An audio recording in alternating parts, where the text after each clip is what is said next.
and then she's just about taken out by another. The zombie is right on top of her, and then in a moment that almost made me crap my pants as I watched the episode, a sword comes out of nowhere and slices the zombie's head off, and we see a hooded woman with a katana in her hand and two chains leading off to two armless, jawless. So they couldn't really tell if they were jawless in the episode, but I'm pretty sure they were zombies behind her. And this is in our introduction to the character we have been a long time waiting to see, Michonne.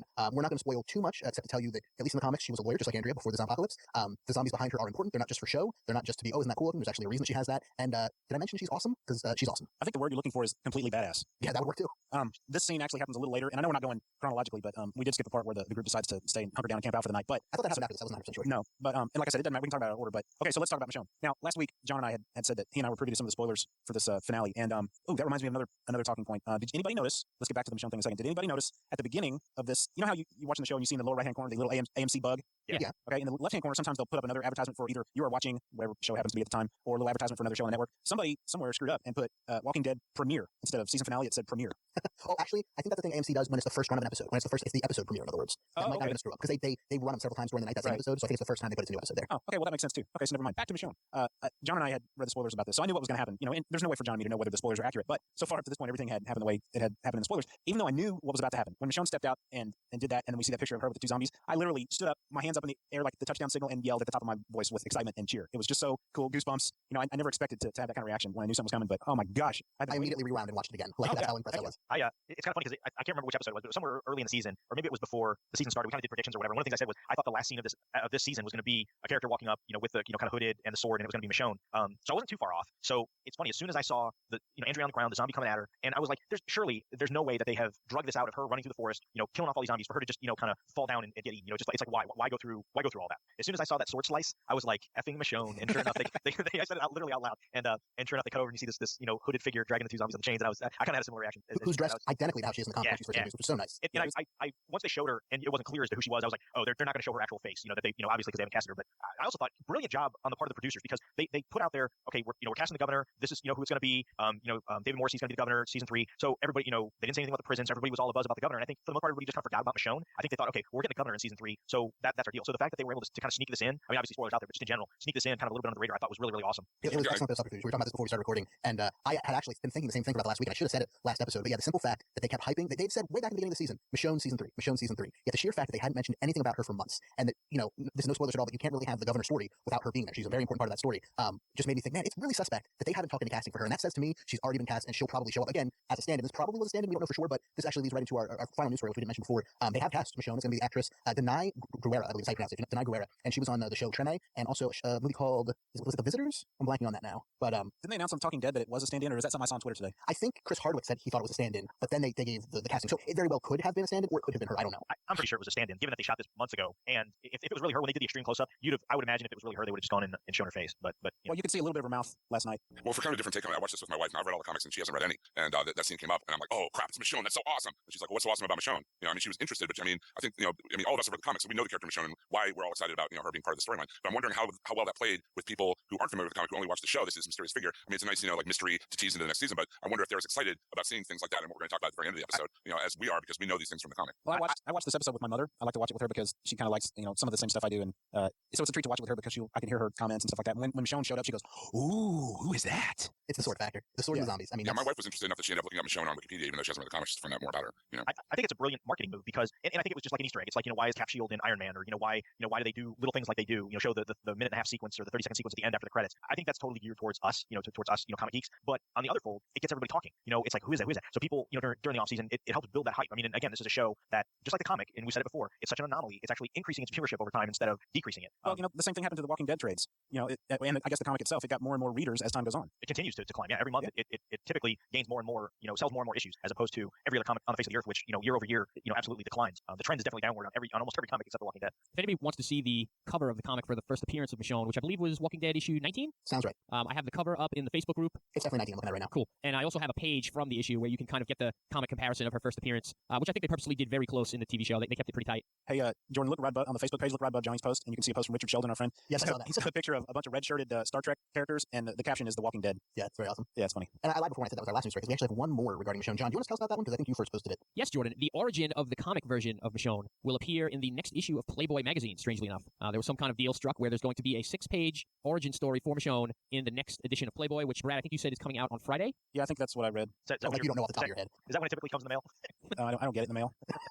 He reads it from the If article. you listen to Half Hour Wasted episode 261, we talk all about that. And you'll learn from that episode that I haven't bought a Playboy in 20 years. You know, it's an interesting move. I mean, there's reasons why I hate it. I mean, I would love it to be a one-shot comic book or a 4-issue comic book series explaining the whole thing rather than a 6-page story in Playboy magazine. But I totally get it. I mean, the circulation of Playboy right now, after some research I found out, is about like 1.5 million right now. I don't know what Walking Dead comic issues are selling right now. Probably, what, 40,000? Yeah, it's like 35, 36,000-ish. Right. So it's a smart move, no doubt, to get more exposure. And a lot more adults are now in tune to what The Walking Dead actually is. But, I mean, as a comic geek, don't we want that story in comics? I mean, I think we'll get it there. I think they'll either shoehorn this in the next trade or somewhere. I just mean, not only do I mean, you know, having it in a comic book form, I just mean like 6 pages for the origin of Michonne. You know, it seems like it could be its own trade or its own arc. You know what I mean? Yeah, I wonder if this is like a Wolverine effect. You know, one of the reasons that they did Wolverine Origin back in the day was with the X-Men movie coming out, they were afraid that the X-Men, you know, they were going to tell Wolverine's origin in the movie, and there was no comic equivalent, and they wanted to get it down in the comic to have their own thing. And kind of like, you know, the marriage of Superman, you know, when they had Lois and Clark TV show, all that kind of stuff. I wonder if knowing that this was coming up in the show, that they wanted to be able to get this out there their way as far as the comic universe goes before they did it in the TV the way they're going to do it. I don't know if that has anything to do with the comic. I mean, kind of like if you think about it, you know, the Rise of the Governor novel. I mean, that's not in the comic either. He chose to write a book, and then, you know, while we're going to see him in the TV show next season. So I would think she would have more backstory than that. To be Yeah, I honest, mean, we've gotten a lot of her backstory through conversation. Right, So, I mean, but it's not I mean, there's a lot of gaps to fill in. well, that's true. I would think, like John said, it would be a miniseries worth of stuff at least. You know, not And just 6 pages. Yeah. Yeah, and we should add that there's no mention that this will be the origin of the TV version of Michonne. It could completely be different. They might not tell it yet. We don't know. But this is a comic Michonne, same character, but it could be a totally different story as we've seen the TV show go off on its own sort of branch. although after this episode, I think it's come a little closer to the comic. You know, maybe closer to the comic than it's been in a long time. Right. Well, if we remember the New York Comic Con panel, I think before season 1, you know, the old story was we're going to get you from point A to B to C to D, meaning the important points of the comic book series, but we may just take roundabout ways to get there. Right. Speaking of New York Comic Con, I know, Brad, you said you watched Talking Dead. Did anybody else watch Talking Dead? I did. Was that the same exact coat she was wearing that Lori Holden was wearing at Comic Con, only a leather version as opposed to the jean version she was wearing there? It was definitely a leather coat. But it had like the zippers in the same place. It was a very, very similar jacket. Yeah, she just looked the same. You know, I guess She really did. Yeah, Really? like her What a makeup, weird her question. Yeah, are you guys actually spending time talking about this? Dude, she's hot. Yeah, sure. Yeah, I agreed. But who gives a crap what she was wearing last night? Let's It's move like on they to put the her in episode. a cryogenic freezing after Comic Con and only brought her out for this episode. She looked exactly the same. So the next bit we should probably mention is what happens right before Michonne shows up. It's the scene where the three Rick's running out of gas and he honks and the three vehicles stop and they have a powwow and Rick says, "Let's camp right over here." And they're parked in front. They look like a dam, right? Like Well- an old school stone dam. Yeah, something we see later as at the very last shot as the camera pans up. It is like it's a stone wall on the edge of a reservoir or something, and the water's pouring over it. So yeah, it's right up against some kind of body of water, like a small pond maybe. Right. And this is where, I mean, a whole lot of stuff happens here. You have a lot of little character moments. But eventually Rick and Lori go off and he tells her what he had to do to Shane. And you can just see, I mean, first of all, it was greatly acted scene by Rick. And the acting all throughout the episode from him was very good. But you can see in the background as Lori is realizing that everything he's telling her is her fault. And she kind of takes it out on him, but she freaks out just as she realizes, oh, when I told Rick to do something about Shane and when I apologized to Shane, all of this is my fault. That scene was okay. Did we skip the part where he spills the beans on what Jenner says? I thought no, that was that later. Okay, thank you. I don't know. I mean, Laurie just pretty much told him to do it. That it was either going to be Shane or him. And then he explains to her that that Shane put him in a position where he had to kill him. He had no choice. Those are his words to Laurie. And instead of like supporting him and trying to comfort him, she pulls away. Well, I just thought it was another reason to hate Laurie, another dick move. See, I think everybody, and I see what you're saying because I've seen a lot of this stuff about, oh, I hate Lori, but I think people are misinterpreting her reactions. I think Jordan hit it on the head. She's not mad at Rick. She's freaking out at herself. She realizes that she's the catalyst for this whole situation. And I didn't see that at all. yeah, Even a bit. I don't think she's angry at Rick at all. I think she's A, completely freaked out at the situation, and B, she realizes that she had some involvement with it, and that freaks her out even more, and she just doesn't know how to cope. Yeah, she takes it out on Rick. But Plus, when she finds out her son had to put down, a former father figure / zombie, that's obviously hard to deal with. that's a Also, great way so to describe Shane, by the way. yeah, Former she's- father figure / zombie. I love that. she's freaking out, and I think everybody who is interpreting it to be her being angry at Rick or whatever, I think is really missing the mark with this scene. I couldn't disagree more. You couldn't be more wrong then. Probably right. You're an I idiot. have to agree with Brad.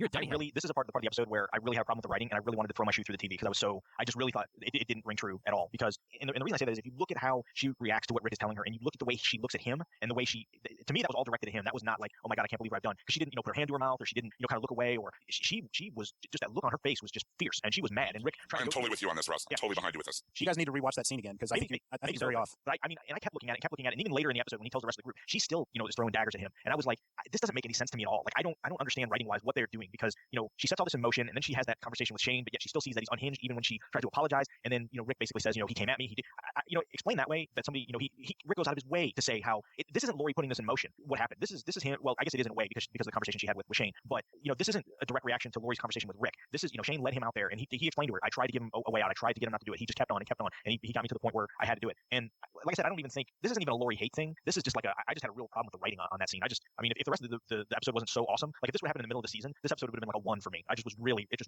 just torqued me the wrong way. See, that's why I read the scene too, Russ. It just seemed like she seemed kind of horrified by what Rick had done and just like pulling away from him. And then later, when they're by the fire and Rick has to lay down the laws to the new Rickocracy, her and Carol both almost seemed kind of petulant, considering he just saved everyone's life, got everyone back together. You know what I mean? It just seemed kind of out of nowhere and out of place. And I understand exactly what you're saying. You're gonna have to define the word petulant for me because I don't know what that means. Just kind of petty and not seeing the big picture. You know what I mean? Like having a lot of criticism. When they're trying to make the best of the situation they're in. Okay, Carol from y'all's were bad tempered. Looking at it from y'all's point of view, do you think part of Lori's reaction was her possibly being afraid of her husband, in this new part of his personality where he's willing to kill, whereas he's been a policeman his whole life, he would only take a life if he really needed to, but now he's being preemptive in his killing of human beings. I mean, is this freaking her out as well? I don't know. Well, it could be, but I took it as she was directly this mad at him because he killed Shane specifically. Not like I think if this would have been anybody else, well maybe not necessarily anybody else, but if this was Randall or somebody else they came across, I don't think she would have been as upset. I think even if it was somebody else in the group for the most part.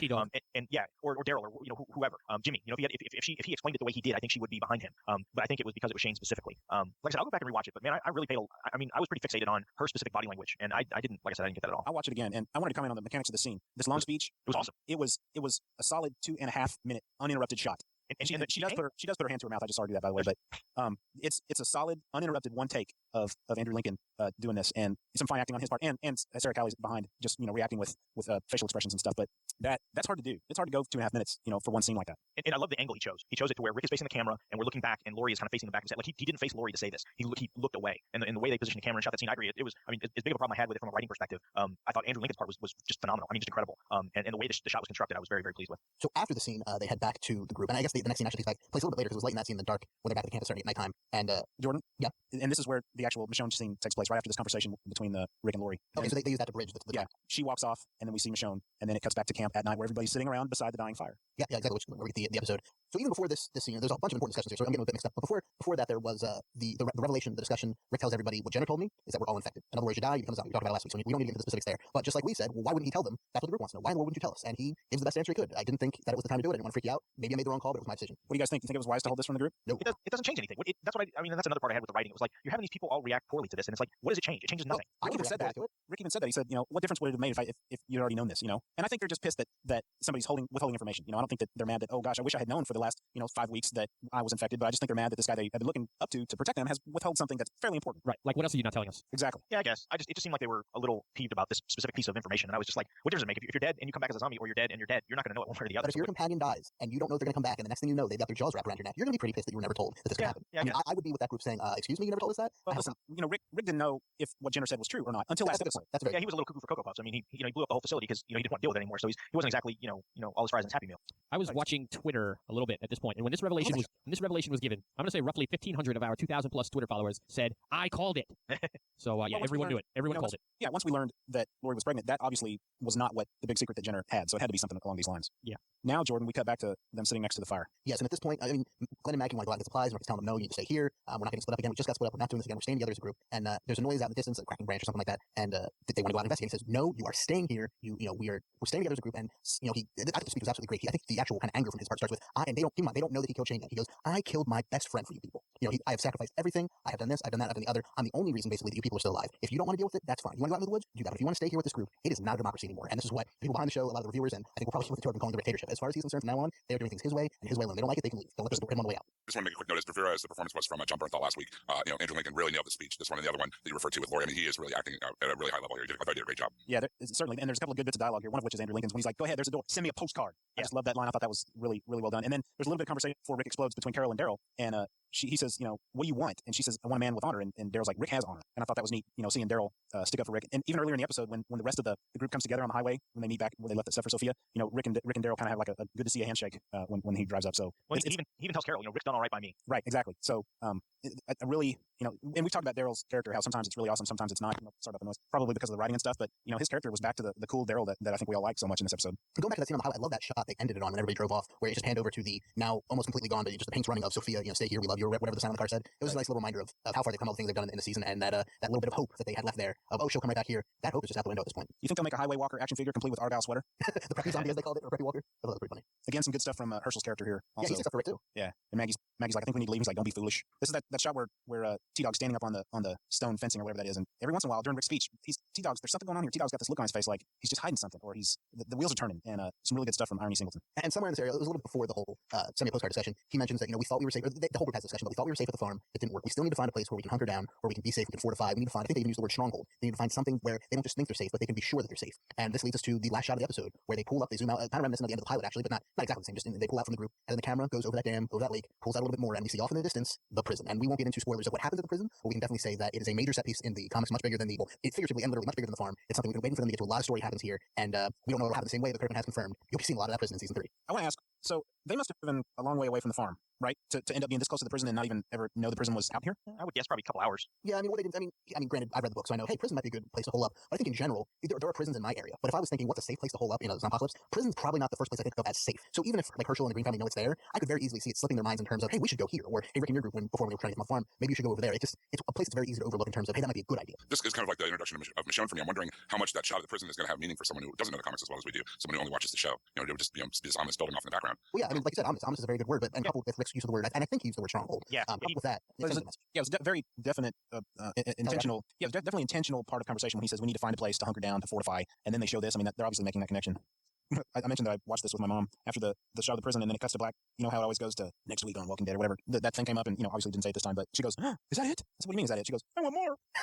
Nice. Oh, and by the way, my 17-year-old daughter has recently, I don't think I mentioned this on the show yet. I think she watched like 5 minutes of the pilot and stopped because it was late night or something. Yeah, well, just tonight she's watching episodes 11 and 12, and possibly the season finale of season 2. And every once in a while I get a text from her. Well, she'll say something like, "OMG, holy crap," or "Goodbye Dale" was one of them. And then she said something like, every once in a while in all caps, she said, "This show makes me want to punch them through the TV." And I was like, "Why?" And she said, "Because they do like some of the stupidest things ever every once in a while." And I'm like, "Well, it's." But the point is, she's loving it as she's watching it. So awesome, another convert. Yeah. You want to rate this one? 6 busters.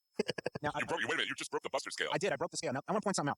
And that's my rating. 6 busters. This has been the best episode of the show to date. This episode and the last 2 have been spot on. 3 good episodes does not a wonderful season of television make. Okay. This season, generally speaking, gets a lower average rating than season 1. And I realize that's kind of wonky, 6 episodes versus 12 or 13, but this season has not been fantastic for me until the last 3 episodes. I don't think, I was about to say, I don't think the show can afford to do that again next season, but people are going to watch it anyway. I'm case in point. But I really think it would be a mistake to have the same feel for next season that this season did.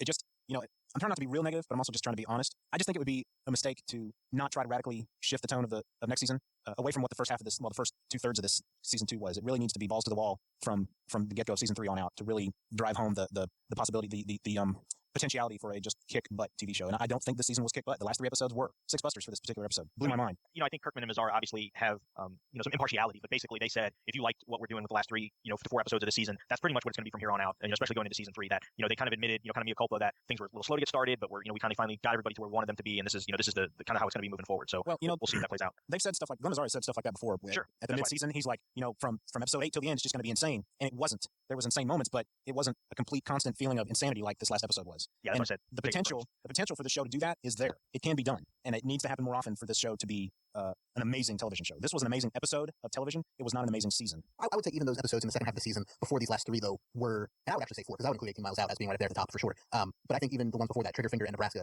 I think they were still better for the most part than the first half of the season. It was a trend upwards, you know what I mean? It was. I would agree, but maybe not to the extent, I wouldn't elevate them as much as you do, but they were elevated. It seems like Mazzara and Kirkman are trying to find a good pace. And I think if, they've said that these 3 or 4 episodes, I agree with George, 18 Miles Out was a pretty intense one too. I mean, Shane dropped a motorcycle on Rick, for God's sake, I just, I think they finally found a good pace to go working together. And I think I'm really looking forward to season 3. But I understand what you mean, Brad. It seemed to spin its wheels quite a bit, take a long time to resolve things earlier on in the season. But now, if things are going to go at this pace, this kind of clip, I'm very much looking forward to season 3. Jonathan? I like this one a lot. I gave it a 4.75 busters. I'd love for all the shows to be like this. I don't think they could do it. I don't think they could do balls out, millions of zombies every show. I think it would get tiring if they did it this intense every episode. You know what I mean? I would like to see more balance in the episodes in general. Like, it seemed like we got all or nothing in terms of action in a lot of these shows, but I prefer this style over the talking and one zombie for the entire hour episodes. Yeah. Maybe there's a middle ground that they can find as they go. But I like this one a lot. I'm just not giving it a 5 because I'm saving my 5 for some magic episode one day. And I would say, not to get spoilery, but we know there's this other group out there next season. If they come into contact with that group in a big way, there's a way to have action without having to spend money on zombie special effects and that kind of stuff. You can have big, intense scenes and episodes without zombies, just with dealing with the other terrible people that are out there in this world. Right. And since, the prison is going to be a fixture next season, they're going to be able to shoot a lot, on stages instead of being out on location. So I think, that'll save money as well that way. John just said something that made me, I wanted to ask John, we had talked about how the comic book, sometimes you get nothing but action in a comic book, and then one issue will be nothing but just characters talking. Why does that appear to work for the comic better than for this TV show? Why does it work better as a comic instead of a TV show, that formula? Because comics only 15 minutes to read versus 45 to watch, probably. And we get a new one every month. Yeah, but we get a new episode every week. Yeah, for 10 or 12 weeks, and then we get nothing. We got 6 episodes, then we had a break, then we get 7 episodes, and then we get nothing for how many months? 6 months now? 7 months? I think the beauty of reading is that you create the scene in your head and the lines are delivered the way you want them to be. And when you're watching the dialogue on TV and it's overacted or something just isn't right, you hate Sarah Wayne Callies, etc., it changes things. Whereas reading it, you can make it happen however you want it to happen. There's also something to be said for the communal experience. We're not podcasting every month when The Walking Dead comic comes out. We don't sit down and microanalyze every scene. We don't microanalyze every panel and every line of dialogue. And there's also that idea of, we all love The Walking Dead in terms of the comic. And we were the ones who said, not just us specifically, but many people were saying, oh, this is going to be great. The zombie TV show, Walking Dead TV show. I can't wait. Tell all your friends. Tell them it's going to be great. And so you raise that level of expectation, and you and I say you, but I mean we act as kind of ambassadors for the show and for the property. So when it doesn't live up to what we want it to be, and what we've told people it can be, and what we hope it's going to be, it reflects on us. And when we feel, we not once we feel responsible, but we feel the brunt of, man, I said that was going to be good and it wasn't. You know what I mean? We don't really have to do that for the comic so much, but for the show, we're put in that weird position where if it's not good, then what's wrong with us? You know what I mean? And it's funny, just not to spoil anything, but I guess to kind of help with your point, Brad. The last 3 out of 4 trades, I would say, have had mostly character moments. Not a whole lot of things going on. I think one of the last 4 trades has really just been insanity and a lot of big things happening. And the other 3 have been just kind of maybe spinning its wheels a little bit. I think it's equivalent to like the low spots of the season. But again, we just for me, I just keep reading because I like to see them moving characters forward, even if it's a little slow. And knowing that the big moments are going to be coming. I will give it 5 out of 5, and I think I would be in Mr. Milo's corner of 6 out of 5 if it wasn't for that conversation if it wasn't for Lori's. I hate to say the Rick and Lori conversation because I think there were a lot of really good things in there. And like I said, the way it was shot, but I think just the way that portion was written from Lori's perspective just really just turned me off. And I think it would have just completely put it over the top. But either way, I think it's a solid 5 out of 5. The beginning just kept me literally at the edge of my seat. The tension was incredible. The chaos was very well orchestrated, if that makes sense. And then the ending, gave me pretty much everything I was hoping for. It ended in a really good spot. So a solid 5 for me. I want to give it a 5 out of 5 as well. I want to call out Ernest Dickerson, who's the director of this episode, if I could, for some really great shots. The shot of the zombies in silhouette in front of the burning barn. We talked about the big shot before. The driving around in the car shooting the zombie. It was very much a lot of the perspectives were from the cars inside the cars themselves. And like I said, the one shot where we see Andrea, get buried by the big zombie or what have you. It just made it feel like Russ said, very chaotic as you watched it. I thought the direction of this episode was very good. I give it a 5 out of 5. Again, it's just some episodes have felt more Walking Dead to me than others. I don't know if that's a a concept I can get across, but something that either feels Walking Dead or doesn't to me, I guess. And this episode felt very Walking Dead to me. So 5 out of 5 Busters for me, my friends, and I'm hoping that the second half of the season is foreshadowing what we're going to see next season. And I will echo Russ and Jim and say 5 out of 5. I put this one right there with the pilot, and with 18 miles out, this was fantastic start to end. Granted, there was, like everybody said, I don't even know that I'd call them bad writing or missteps. I just write them as some of these characters are just plain unlikable, and whether that's a good thing or a bad thing for a show is all subjective. But 5 out of 5. Let me read our good buddy Aaron Newworth's thoughts. You can get his full review on hhwlod.com. Yep, here's he posted about an hour ago. Here's his expurgated version. Dudes, here are my thoughts on this week's episode, the season finale, Beside the Dying Fire. I put together a pretty lengthy written review, which is as much about the season as a whole as it is just about this episode, but here are some summarized points, some good, some critical, and some for fun. The episode literally brought the house down, but I did not find it to be perfect. Zombie carnage was certainly a plus, but I was still rolling my eyes a bit in regards to the setup. I get the concept of a herd and all that, but coincidences seem to run wild when it comes to Rick and the gang. There was a huge gap between Rick, Carl, and the Walkers, but they managed to catch up pretty quickly when Rick and Carl needed to hide, but that did lead to a great scene in the barn, the Walker barbecue, as he calls it. Lori's again parent of the year, hysterically wondering where her son went. So long to everyone's favorite characters, Patricia and Jimmy, we'll miss you. Herschel was great in this episode, becoming one of my favorite characters. I expected his number to be up, but he took out plenty of walkers and was ready to respect Rick's role as leader. He also found a sweet sports coat on the way to the highway, apparently. I'm right there with you. I think you just said Rickroll. I did, actually.